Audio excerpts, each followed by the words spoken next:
তো hello everyone, welcome to the new blog. So guys, অনেক দিন থেকে ভাবতেছিলাম যে ঢালাইটা কবে হবে। প্রায় 3 দিন হয়ে গেছে আর কি শাটারিংয়ের কাঠ লাগানি, আর বাড়িতেও একটু অসুবিধা হয়ে যায় যেহেতু আর কি জায়গা আমাদের বাড়িতে কমই আছে।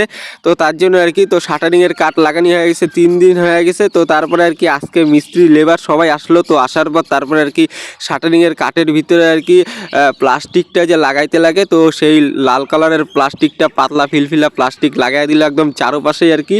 তো লাগানোর পর তারপরে আর কি ঢালাইয়ের যে মশলাটা, তো সেই মশলাটা বানানি হইলো। তো মশলা বানাইতে যা যা লাগলো আর কি, পাথর, বালু আর সিমেন্ট, এই 3টা জিনিসই লাগলো, আর তার মধ্যে জলও লাগলো। তো মশলাটা আর কি রাস্তার মধ্যেই বানানি হয়ে গেছে। তো তারপরে আর কি সেই মশলাটা কড়াইয়ে করে আনলো। তো আনার পর তারপরে এই যে এই সে তারপরে এই যে গ্যাপের মধ্যে দিয়ে দিতেছে আর কি। তো তারপরে আর কি হয়ে যেতেছে ঢালাই। আর এই ঢালাই যে, তো এই ঢালাইটা হলো 8 ইঞ্চি যে, তো 8 ইঞ্চি গ্যাপের ঢালাই হইতেছে আর কি। সেই ভিটির ঢালাইটা 8 ইঞ্চি গ্যাপের হইতেছে। আর ইসে বাঁশ দিয়ে গুতানি হইতেছে যাতে শক্তমক্ত করে আর কি বসে আর কি একদম সমানভাবে।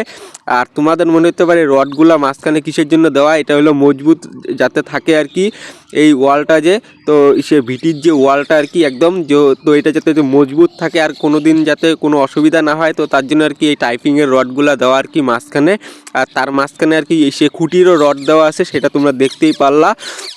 তো এরকম করে আর কি সে ঢালাইয়ের যে, তো ঢালাইয়ের কাজগুলো হইতেছে আর কি। এই সে ভিটির ঢালাইয়ের কাজটা এরকম করে চলছে আর কি। আর রাস্তার মধ্যেই মশলা বানানি হয়েছিল, তো মশলাটা বানানির মুহূর্তটা তোমরা দেখতেই পারলা, সেটা রাস্তার মধ্যেই বানানি হয়েছে। আর রাস্তার থেকে নিয়ে আসা হইতেছে সেই কড়াইয়ে, আর তারপরে আর কি ঢালা হইতেছে সেই ভিটির ঢালাইটা চলছে আর কি। আর 8 ইঞ্চি যে, তো 8 ইঞ্চির সেই ঢালাই, আর উচ্চতা হলো 3 ফুট আর কি। তো ফাইনালি এই বাসটা তো হয়ে গেল গা, ঢালাই কমপ্লিট, এই বাসটাও হয়ে গেল গা।